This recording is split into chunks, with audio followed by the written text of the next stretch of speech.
কোন কারণে এই রক্ত পিচ্ছিল পথে এই মানুষের ঝামেলাপূর্ণ জায়গায় আসা লাগবে বলেন?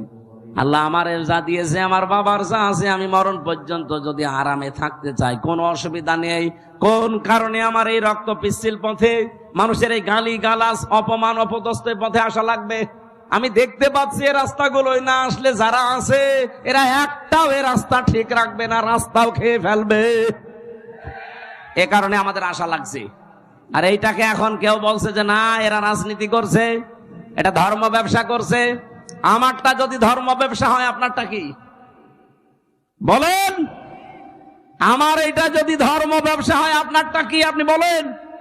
আজ এই জায়গাগুলোতে যাবার জন্য ইসলামপন্থী যারা তারা যদি চেষ্টা করে, যদি কেউ খারাপ মনে করেন যায় এদের রাজনীতি করার শখ, এদেরও চেয়ারের লোভ, এরা চেয়ারে যেতে চায় আপনার মতো 620টা বাড়ি বানানোর জন্য না, এরা যেতে চায় এই দেশের মানুষের ভাগ্য উন্নয়ন করার জন্য।